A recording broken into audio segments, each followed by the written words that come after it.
the studios of KPFK Pacifica Radio in Los Angeles, this is Uprising, and I'm Sonali Kolhatkar. It's Thursday, November 6, 2014.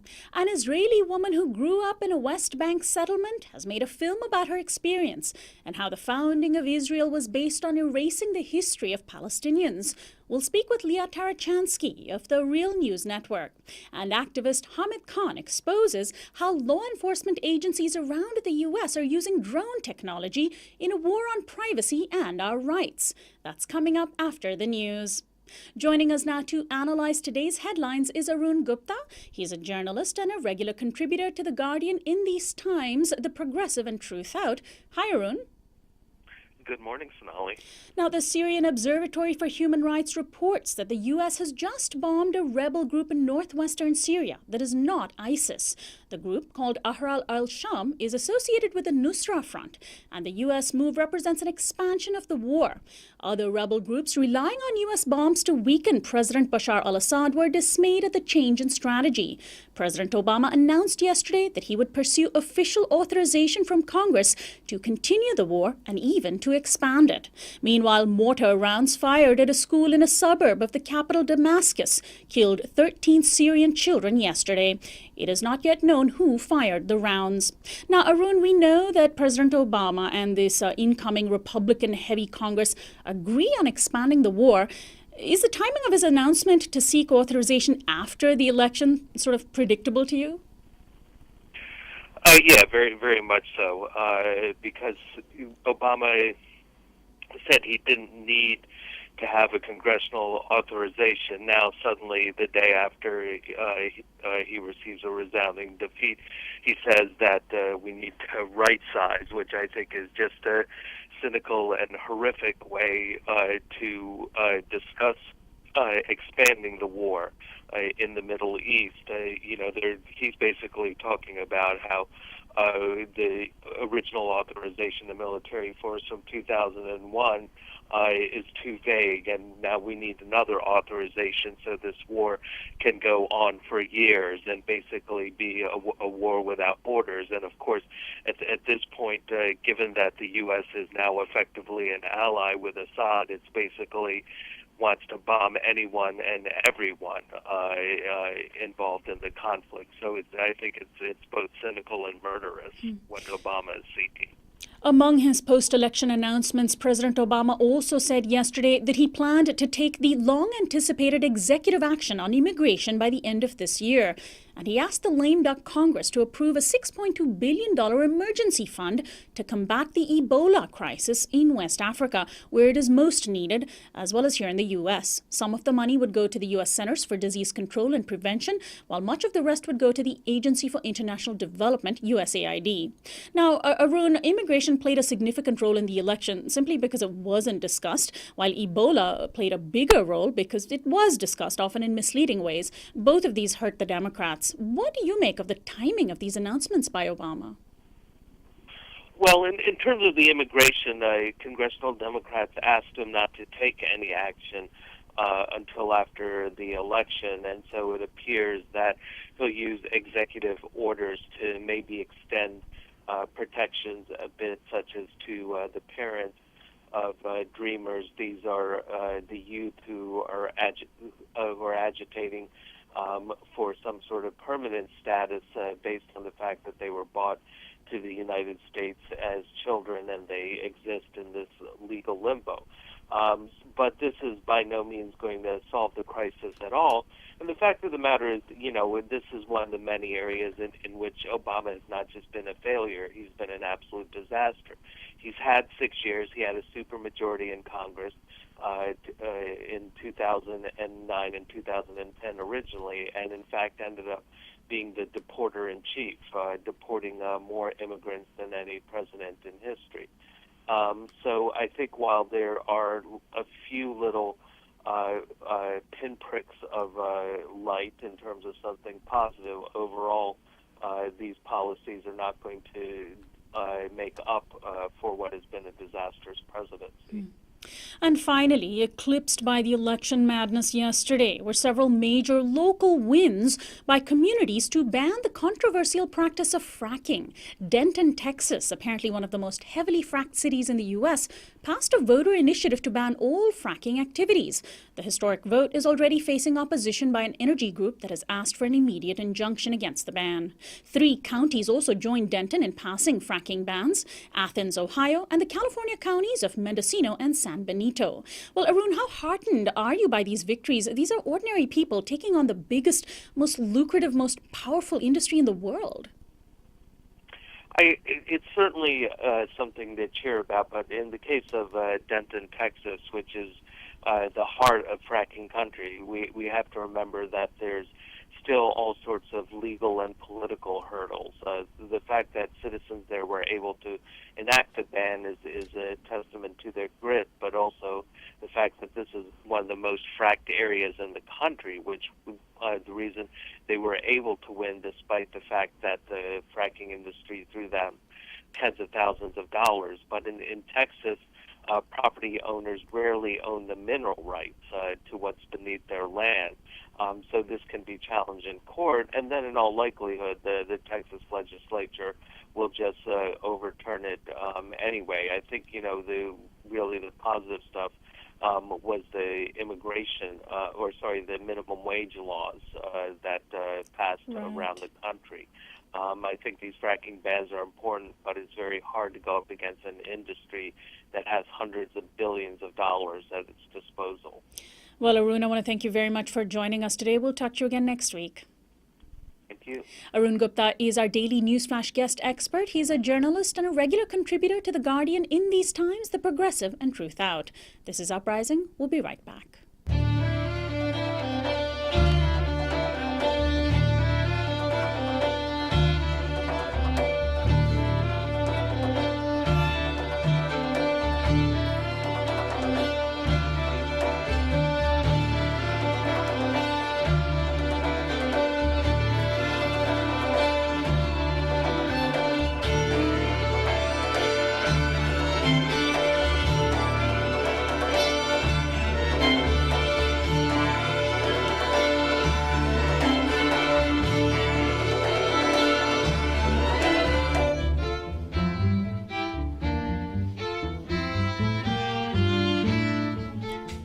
This is Uprising. I'm Sonali Kohatkar. Anger over Israel's attempt to change its policies on the East Jerusalem holy site of the Al-Aqsa Mosque has resulted in 2 car attacks just weeks apart.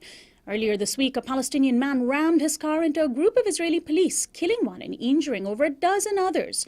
He was shot dead by Israeli police. Hamas has taken responsibility for the incident, citing continued Zionist crimes against the mosque and sparking fears of another Palestinian intifada. Jordan's government has recalled its ambassador to Israel, citing what it calls unprecedented Israeli escalation in Jerusalem's holy sites.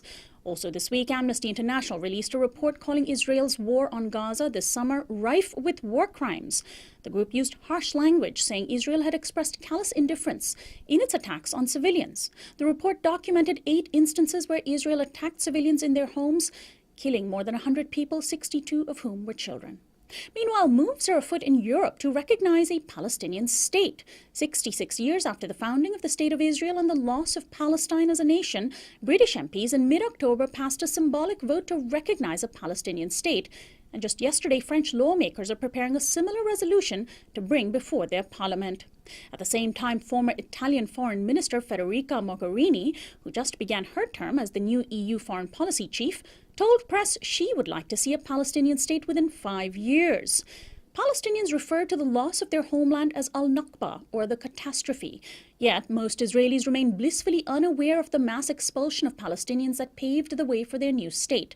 Some Israelis who were actually on the front lines of that expulsion project do remember, however, and they're featured in an award-winning documentary called On the Side of the Road by my guest Lia Tarachansky. Now, she's a former West Bank settler herself. She's a filmmaker with Real News Network, and she joins me in studio. Welcome to Uprising. Thanks for having me. Thanks so much for joining us. Well, first, since you're a journalist who's closely monitoring the news, I'm sure. Let's get to a couple of things that are in the news, all of which are, of course, relevant to the historical context that you explore in your film. What's behind what Israel is doing in East Jerusalem and the Al-Aqsa Mosque at this point? Well, I mean, it's a little bit more complicated than that. Basically, shortly before the last attack on the Gaza Strip started, there were protests all over the West Bank and in Jerusalem as well. And these protests have started long before the attack and are now intensifying. But it's a series of provocations, including settlers who have set up hundreds of housing units in East Jerusalem and have taken advantage of the political chaos. Also, over the last few weeks, we've seen a number of provocations in the Al-Aqsa Mosque in the old city of Jerusalem, where politicians and various settler leaders have expressed basically that Israel's sovereignty over this territory and their intention or their wish that this holy site be demolished for the establishment of the Jewish Third Temple, something which enrages not only Palestinians, but also Muslims all around the world. Now, the Al-Aqsa Mosque is the third most holy site for Muslims around the world. So this is sort of a pretty broad provocation, not just against Palestinians. Now, let's also talk about what happened in Gaza this summer. I read some of your reporting. I saw some of your reporting over the summer when you were doing work for the Real News Network. The Amnesty International report this week cited some very severe instances of what seem to be, at least, pretty clear war crimes. Are you heartened by this report? Do you think that there's enough documentation of what happened? It was chaos documenting what was happening, specifically because so much was happening. Access to reliable information as a journalist is very difficult. The Gaza Strip was severely bombarded the entire war, and a number of things were happening at the same time. So for those of us who were following it very closely, it was a daily struggle to basically form a very good image of what was going on the ground. And I imagine that for the human rights workers and the human rights law investigators, it was even harder because they went in afterwards and had to rely on a lot of testimonies. So it's a very difficult job. I do not envy those people who had to do it. And what was interesting about this war is that before it was even over, just shortly after the first ceasefire was called into action, the Israeli army announced that it's starting its own self-investigation. Now, what was the most heartening for me is not only Amnesty International, Human Rights Watch, and all these international bodies, and hopefully the UN, but Israeli organizations in Israel have issued a very, very critically important statement saying that the Israeli courts, the Israeli internal investigation systems are not strong enough, do not have enough legal independence to do a proper investigation of what had happened, which seems from the outside as sort of a given, but in the world of criminal law, international criminal law and international humanitarian law, a country has to be proven to be unable to bring to justice its perpetrators in order for cases to go to the ICC. So and Israeli organizations publishing this information is incredibly significant. And the Israeli state comptroller has actually issued year after year reports. He's kind of like the critic of the state, again and again, citing that the Israeli army doesn't have any separation between those who perpetrate the actions and those who investigate them. And speaking of the ICC, the other piece of news this morning was that the ICC said it would not take up the case of the attack by Israel on the Mavi Marmara, part of the Gaza flotilla. I want to get to your documentary, and we've been talking about Gaza. Your film, On the Side of the Road, tells a story of how it is that there are hundreds of thousands of people living in Gaza today, where they lived before, what happened more than 60 years ago. I'm assuming the reason why your film is called On the Side of the Road is because all of the disappeared Palestinian villages that used to be on the side of the roads in Israel are now just no longer there. Yeah, it's called On the Side of the Road for a number of reasons. That is the main reason for an international audience. For an Israeli audience, it resonates with something else, slightly different. I named it after an incredibly important book by an Israeli historian by the name of Noga Kadmon. Noga wrote a book called, in rough translation, On the Side of the Road, on the Margins of Consciousness, B'tzidei HaDerech, in Hebrew. And this book documents not only what had been exposed previously by Palestinian and Israeli historians about 1948 and that whole period in our history that sparked the conflict as we know today, but how the villages were systemically erased long after 1948, all the way up to the late 50s, and you can argue the dispossession of the Palestinians never ended. It's all one continuous project. And we're seeing now also the demolitions of Bedouin villages in the Negev Desert in the south. So it's one continuous thing, but I wanted to honor her book. She goes and digs in the minutes of committee meetings and how they were deciding how to rename the villages, how to erase them off the map. She goes and documents how the Jewish National Fund, the JNF, was a key player in beautifying the landscape, meaning erasing these hundreds of villages. So I wanted to sort of pay homage to her work. I wanted to invoke this image to ask the viewer, what is on the side of the road? And it's also refers to a scene in the film where I go back to the settlement where I grew up. And the experience that I have there as someone who profoundly loves this place, loves my Palestinian and Israeli friends and family there, and profoundly disagrees with the regime and the dispossession and the conflict, the contradiction that you live with constantly as a critical Israeli living in Israel, in a state that is daily becoming more and more repressive, Right. where voices like mine and like voices of activists are daily silenced.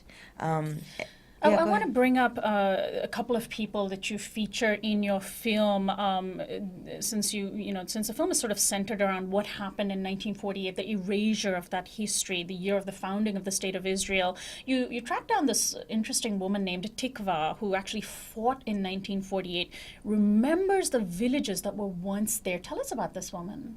Sure, and just to add, the film sort of is about 48, but it includes the history before, and it links it almost every scene with today. So it connects 48 to 67 to today. Tikva Honik Parnas was in the Palmach, which was one of the Jewish militias that later formed the Israeli Defense Forces. And her unit was involved in one of the most violent and one of the most intense fighting in that war, fighting for the road between Jerusalem and Tel Aviv.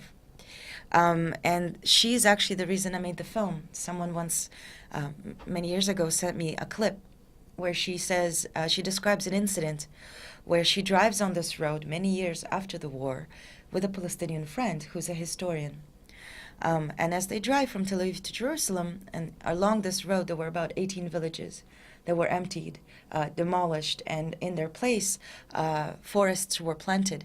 If you know this road, you probably know that it's covered in forests.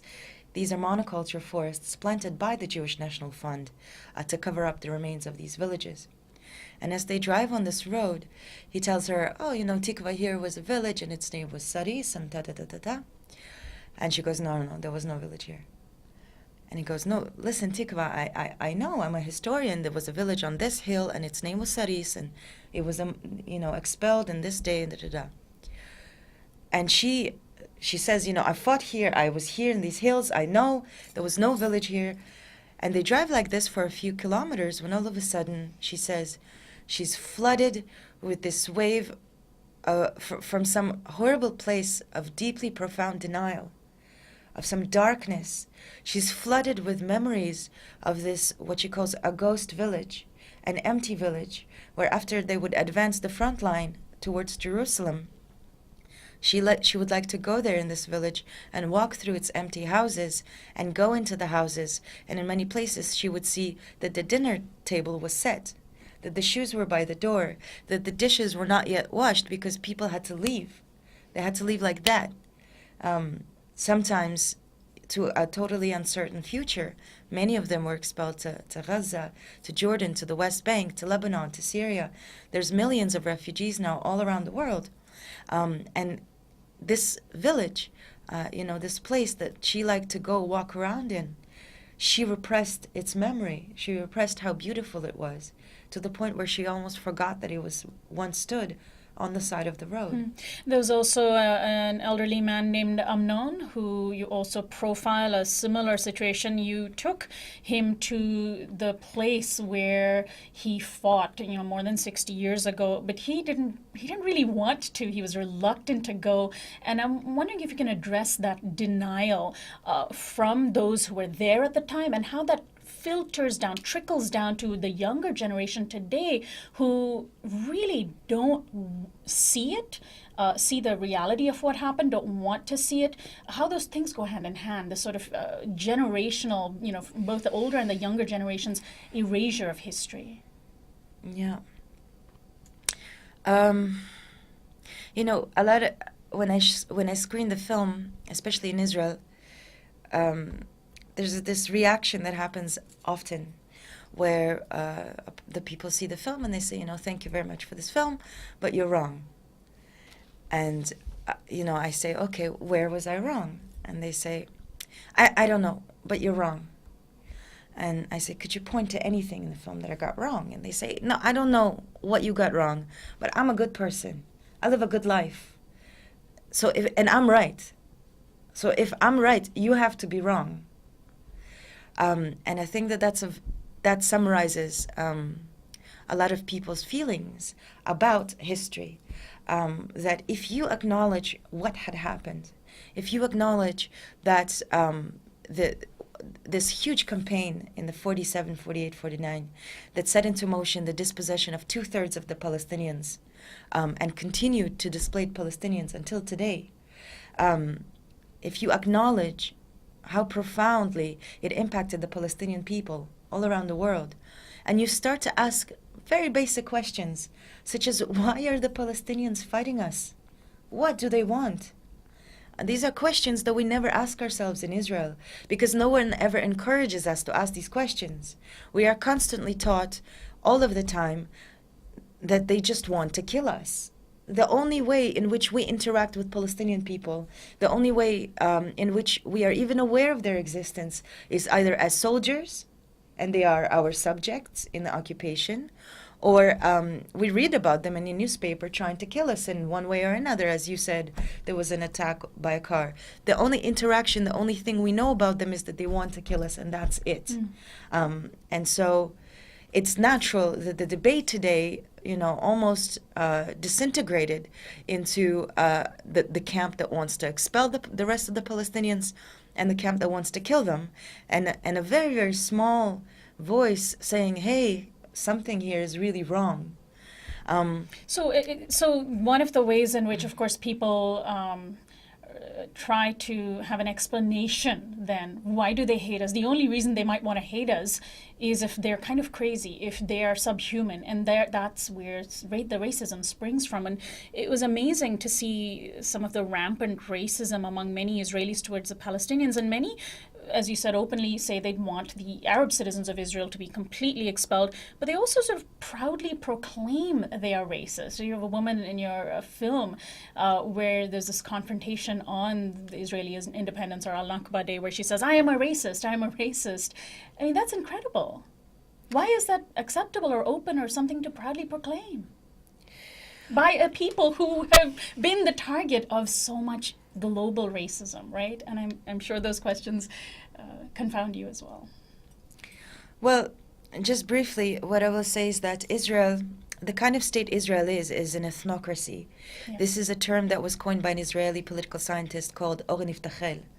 And ethnocracies, very quickly, a state that is organized around the idea of one ethnic group being a dominant group, usually in a post-colonial context, diverting the land and the resources to the benefit of one ethnic group. In Israel, it's the Jews, at the expense of the indigenous population and other populations. And of course, it involves a very elaborate legal system and a very thin layer of democracy.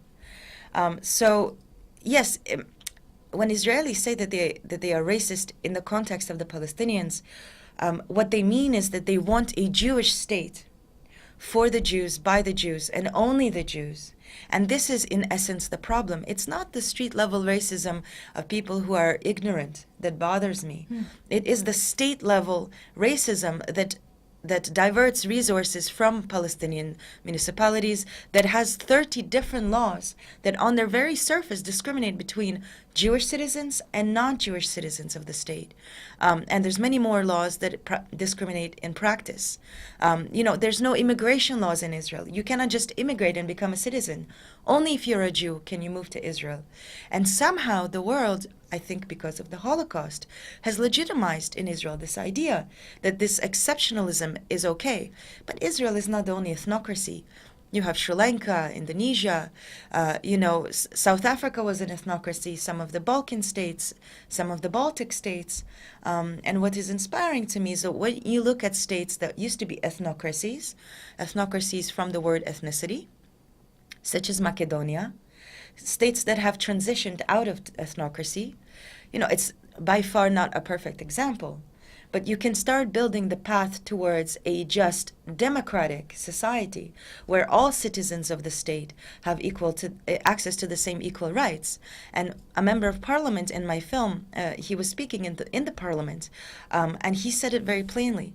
He says, those who challenge this ethnocracy, you proclaim that you are for democracy, but you're not for democracy. You have a problem with the Jewish state. You want a state for all its citizens, and we won't let you do that. Because there's the fundamental issue. And that is the fundamental issue, that a state for all its citizens inherently takes apart a Jewish state.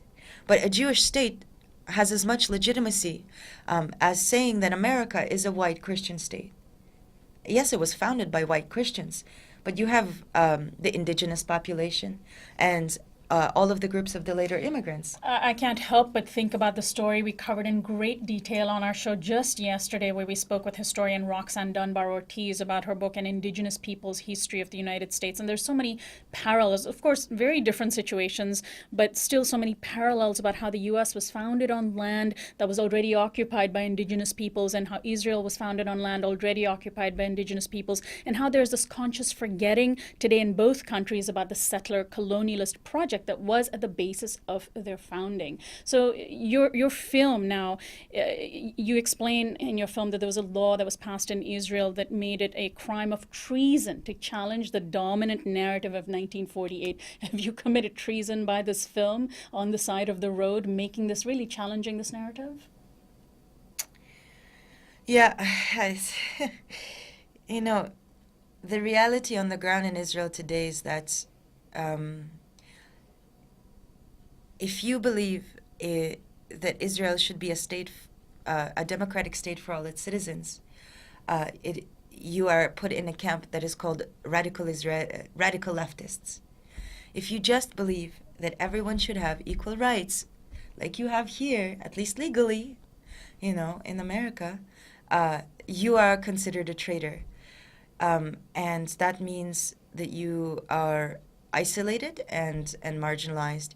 If you are Palestinian, it means that you probably will be fired. There's a good chance that you will face, like, for example, a Palestinian member of the Israeli parliament was stripped of her parliamentary privileges. So if arguing that Israel should be a democratic state, a post-segregation state, where all of the citizens should be equal, if that's treason, then yes, I'm a traitor. And I think that we need to betray this idea. I think that this idea is the worst idea Judaism has ever come up with.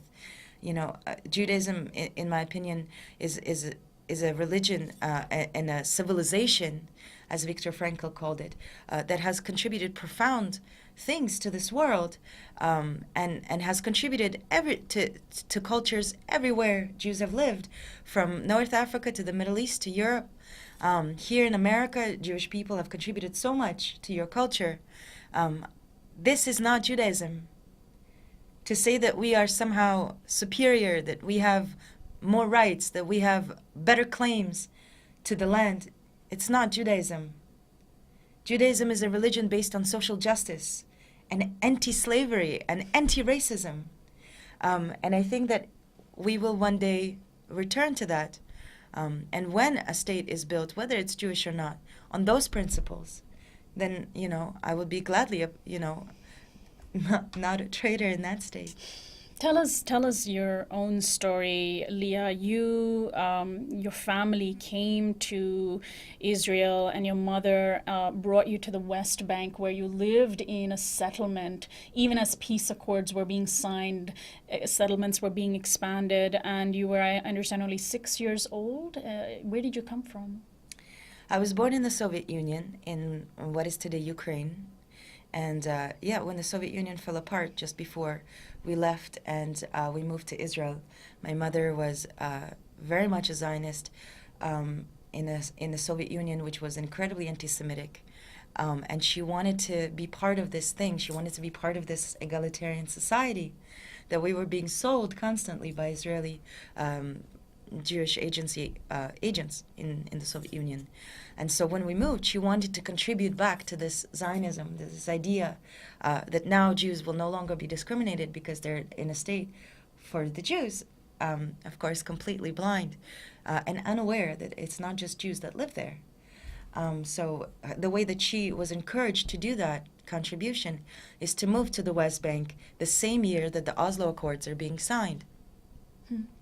So what was your transformation? Obviously, you were too young to understand at the age of 6 what was happening, and you must have grown up accepting, like any children would, what the elders, the adults around you are telling you.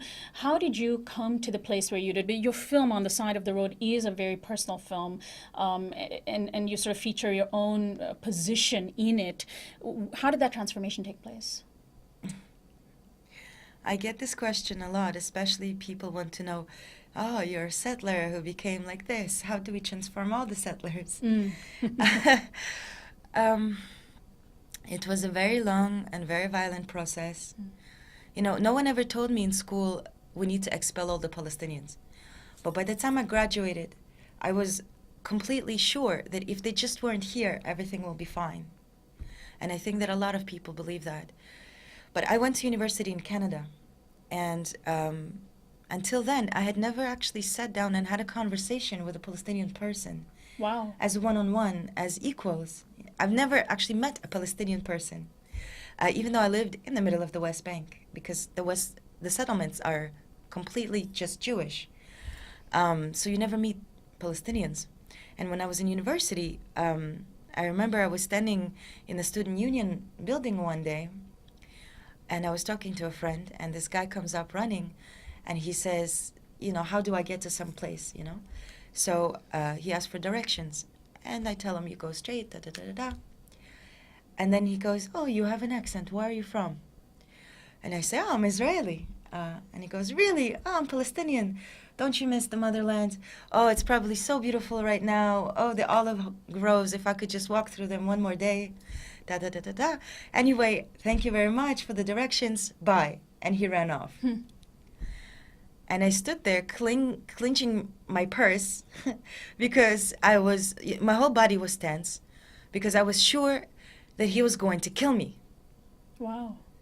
On a university campus in Canada. Yeah. And as I stood there, I realized he wasn't going to kill me.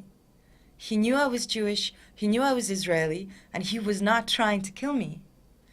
And everything I had ever known about them is that they just want to kill us.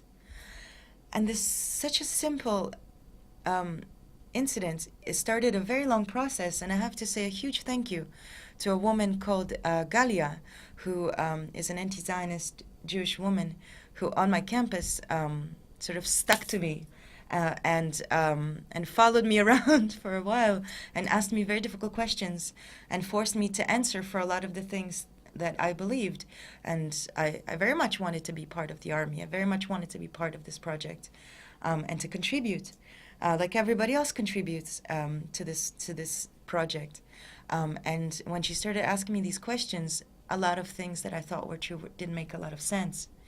And I have to say that this is part of the thing about collective denial, is that, you know, every time she would ask me questions, I would get flooded with this feeling like everyone who died is your fault. And everyone I lost and all of the suicide bombings and all of these experiences of watching, you know, burning buses and being surrounded by body parts and just madness, you know, being teleported back to this place, you know, watching the suicide bombings happen as I was growing up. And it forced me to deal with a lot of also the trauma, but also a lot of the questions. And as I started to dig through a lot of these things that I thought were true, these things that I took for granted because no one ever asked me otherwise, I started to lay out a logical analysis. Right. And this is something we don't get to do in Israel very much, because no one ever asks, what do you think? What do you believe? Lay it out. What actually happened? If the Palestinians just want to kill us, then how come is it that they have been fighting nonviolently all along as well? What is it that they want? And so once you lay that out and you sort of come out of your denial, you actually reach a place where things make sense. And you reach a sort of peace with yourself. And you don't need to silence the other. You can argue logically based on historical facts because you're not afraid of that truth anymore. Well, Lia Tarachansky, I want to thank you so much for laying out some truth for us, not only in this conversation, but in your film, which is called On the Side of the Road. It's the name of the documentary. You're on tour around the country. It's going to be screened in many locations this week in Los Angeles at a number of locations, as well as in New York, Portland, Oregon, Boston, Philadelphia, Washington, D.C., many other cities. You can find screening information online at www.narrativeproductions.com. I'll spell that NARETIV productions.com. And you're going to be traveling with the film, so people who watch it can also meet you and ask questions of you. So I wish you the best of luck, and thanks so much for joining us. Thank you so much for having me. My guest, Lia Tarachansky, is with the Real News Network, and she has made a documentary called On the Side of the Road. This is Uprising. When we come back, Hamid Khan joins us to talk about drone surveillance here in the United States. Stay tuned.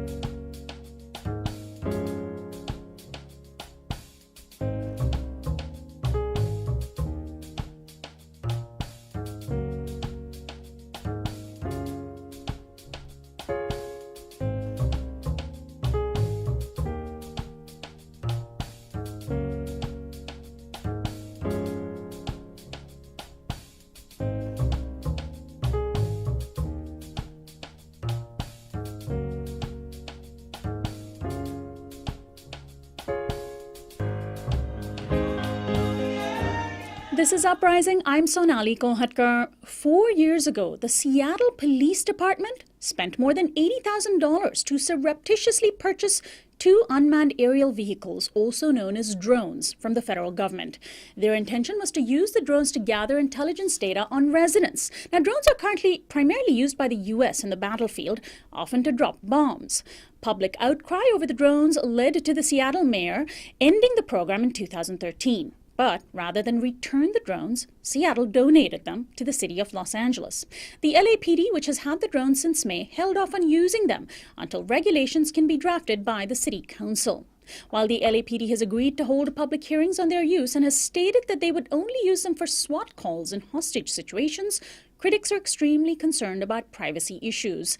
But it's not just in LA that drones are being deployed on American citizens and residents. The Electronic Frontier Foundation earlier this year reported that the U.S. Customs and Border Protection Agency has flown drones for surveillance purposes on behalf of law enforcement agencies nationwide hundreds of times, and that the frequency of use is increasing. Now, Congress passed a law 2 years ago that will allow commercial drone flights to begin next year, but a Washington Post investigation earlier this year of drones in the military documented hundreds of accidents where drones malfunctioned and literally fell from the sky. As domestic drone use ramps up in the U.S., accidents also become a grave concern. My guest is Hamid Khan. He is an organizer with the Stop LAPD Spying Coalition. He joins me in studio today. Welcome to Uprising, Hamid. Thank you very much. Thanks so much for joining us. But let's start with the official regulations for drone use in the U.S. It's just frightening that these things are being deployed. Those people who've been organizing against the use of drones outside the U.S. Also see them as very frightening because those drones drop bombs. Here they're used to spy on us, but there should be some kind of regulation around their use, right? I mean, no one's asked our permission to have these unmanned vehicles just fly above our heads. Well, first of all, let me start off by congratulating you on the start of this show. This is really phenomenal, much deserved, and really appreciated. Yes, I think the issue of drones, to be very clear, that unmanned aerial vehicle, as they are called, they have been in operation for a long time. But the way it works is that any UAV or a remote-controlled vehicle, as it stays under 400 feet from the ground, and if it stays in the line of sight, is not regulated by the Federal Aviation Administration. But as the drones have evolved, and as you stated earlier, in the popular imagination globally, what drones represent to people is mass surveillance, bomb dropping, and they fall out of the sky. But in the U.S., obviously, the big issue is that there is a lot of private industry that is now caught on, and the way all these money siphons have been opened by Department of Homeland Security and various other agencies, the drone manufacturers are really looking at basically flooding our skies. And the estimates are showing that by September next year, when the FAA is finally supposed to come out with regulations, that there's going to be at least anywhere from 7,500 to 10,000 drones in our skies around the United States, with estimates also saying that in another 5 to 10 years, there'll be 20,000 drones around the sky. What are they going to be doing to us and at us? Well, I mean, so we need to separate the two between the law enforcement use of drones and the private use of drones as Commercial well. use, Commercial yeah. use of drones. We know that Amazon was dying to Absolutely. use drones to make their deliveries even faster than they Absolutely. do now. And now they're talking about delivering pizza. I mean, this is something, the most absurd thing that we have heard. But I think I'd like to focus today on the use of the drones by the law Sure. enforcement, and that's really the issue here on hand. That currently, as we know, that there's 13 states around the country that have passed some kind of a law on the use of law enforcement, the use of drones by law So enforcement. authorizing them to use Authorizing drones? them, but they have created some kind of parameters under what circumstances they can use. But I think along with that, I'll give you an example that how it parallels the use of drones by law enforcement and private use is that Texas, for example, has passed a law of the use of drones by private individuals, but they have created such restrictions where for activists who are doing the whole thing was about slaughterhouses and cow slaughterhouses. So what happened was that somebody was flying a drone, and I'm quoting it, that they saw rivers of blood coming out of the slaughterhouse, which then now what Texas has done, that they have created these prohibited zones around private property. So now if you're an activist and if you're fighting for healthy food, you will not be able to fly a drone around a slaughterhouse. Okay, so police could fly drones. Police could fly drones. Commercial enterprises can fly drones, but activists can't fly drones in Texas if they want to monitor activity. If they want to monitor certain activities. So I think that's where we need to be looking at it. Now, bringing it back to LAPD and bringing it back on a national level, I think we need to be looking at drones on three different levels. One is the militarization of law enforcement. And Ferguson is an Right. example that really came right there blatantly into our face, where already law enforcement and a report had come out end of 2012 by Senator Tom Coburn, which was titled Safety at Any Cost, which showed that over $35 billion has been given by Department of Homeland Security to what they call for emergency preparedness. Within that is a stream of money called the Urban Area Security Initiative, in which over $7 billion has been given to law enforcement to buy different kinds of equipment. And it was through that Urban Area Security Initiative grant that Seattle bought these drones. So when you look at law enforcement and the incredible amount of militarization that has happened, from grenade launchers to minesweepers to tanks to long-range acoustic devices, so drones really add a lot to this militarization of law enforcement. Then the second piece of huge concern is mission creep, that we have known that certain objectives are stated from the beginning, but then over time, and I can point to a couple things real quickly. One is a report that the ACLU came out with on the use of SWAT. And SWAT, the strategic weapon and tactical program that started out of Los Angeles in the late 1960s, which initially had stated exactly what they're saying about the drone, that it's going to be used in barricaded circumstances and hostages. But now what the ACLU report said that 79% of SWAT is being used to just bring out just regular warrants to people's homes as well. Homes, doors have been broken, children have been killed, kids as young as 2 to 6 months old have been killed as a result of these smoke bombs and everything else. So, and then here in Los Angeles, for example, the surveillance programs, which were slated initially as counterterrorism, have now permeated into everyday, normal, regular policing where secret files are being opened on people. And really the third piece is what we talked about, public insecurity. We need to be really looking at that how people think of these drones as well. And then along with that comes a distrust, because just this year, LAPD has already had 6 scandals. In April it was revealed that they violated the federal consent decree that was imposed on them after the Rampart scandal. But in April we found out that that one of the conditions of the consent decree was to place in-car video cameras to monitor the movements of the cops. So 90 out of the 300 patrol cars, they sabotaged and broke the antennas on these cars. Then you have misclassification of crime reports. Then you have these ghost cars, and then most recently ghost cars, where they are saying that they're cruising neighborhoods, but they're actually sitting on their desks. So there are no patrol cars out there. So they are completely falsifying the reporting of their own duty as well. So how do we trust them with the use of drones? Is what you're implying. Exactly. So what did they do in Compton this year? Tell our listeners about what the LA County Sheriff's Department, I should clarify, did in Compton. So back in 2012, 2013, I believe it was 2012 or 2013, the Compton... It was a couple of years ago. A couple of years ago, that they hired a company from back east, which then wanted to, again, there's a lot of money to be made, so corporate profit is a huge thing, which operated a fixed wing Cessna and operated for 2 weeks, 12 hours a day, over the city of Compton, testing their cameras and basically mapping out the whole city and picking up the movement on the ground. And they said, well, we were looking for purse snatchers. So in essence, what they had was that people of Compton didn't even know, the mayor of Compton didn't even know, the city council of Compton didn't even know that their whole city was being surveilled. And the only response that the sheriff's department had from them was, well, when the helicopters came out, people were doubting us, but they're normalized now. So basically what they're trying to do is to start these operations and ultimately they're making it a normal thing in our lives.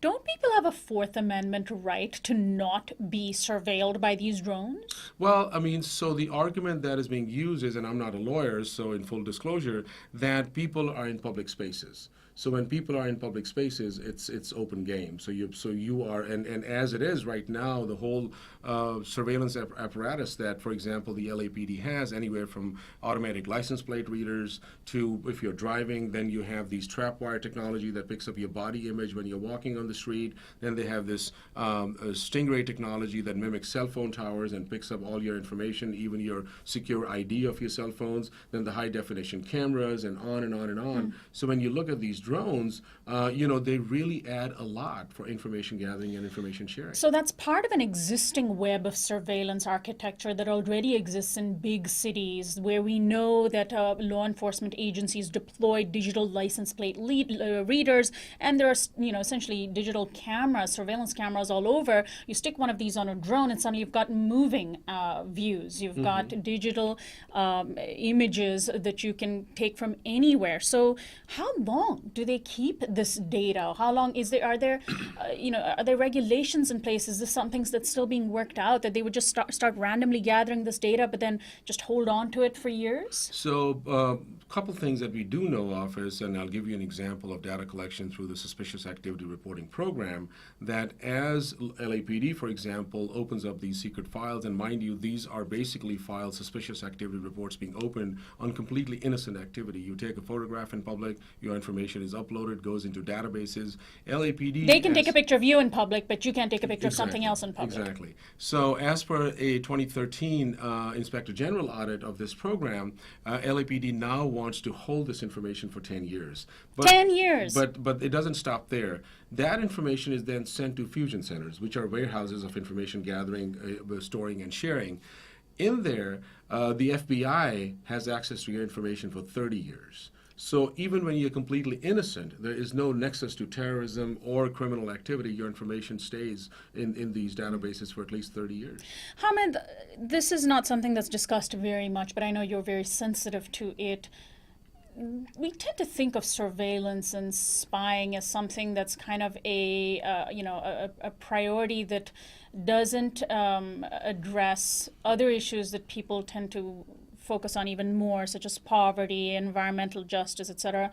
But doesn't history show us that surveillance, especially in this country, disproportionately tends to target poor people of color, and especially those people who are also asking questions, activists? Our history of COINTELPRO shows us that radical activists of color have paid among the heaviest burdens. And so we see a danger of that potentially happening here. We need to let that history inform us when we look at these issues today. Well, I mean, what I will say to that is that while there's been a lot of focus on the history of COINTELPRO and the FBI, but the police red squads predate the COINTELPRO and the FBI way before that. And the history of that comes from the Haymarket strike in Chicago in 1886. And by 1888, Chicago Police Department had already launched one of their first covert operations to monitor and gather information on people who were fighting for basic, living wage or 8-hour workday, and just workers' rights. So I think when we look at this history, and then Los Angeles itself, the infamous Public Disorder Intelligence Division, at one point was found to have had 50 files on 55,000 individuals with 2 million documents, and in the 70s it was revealed that they had infiltrated over 200 nonprofit organizations in Los Angeles. They had infiltrated the offices of every city council member. They had infiltrated the offices of the sitting mayor at that time, Tom Bradley. And not only that, this was that as Tom Bradley was having meetings with the United Farm Workers on the Gallo wine strikes, LAPD was sharing that information with a group called Western Goals out of San Francisco, which is an extension of the John Birch Society. So, so when you look at these things, and most recently what I would say is on the issue of poor people and people of color, that the same audit that the Inspector General did in 2013 on the Suspicious Activity Reporting Program, they indicated a sample of race data over a 4-month period.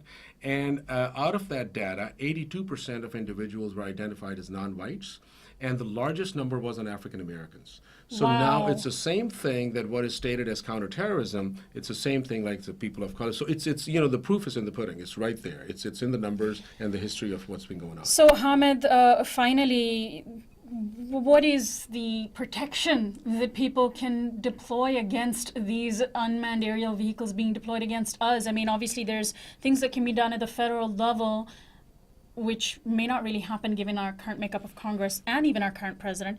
There's also the state level, there's the local level. You're working on the local level. Are there bright spots? Well, I mean, the bright spots is that the Stop LAPD Spying Coalition, in partnership with several groups, launched a drone-free LAPD, No Drones LA campaign.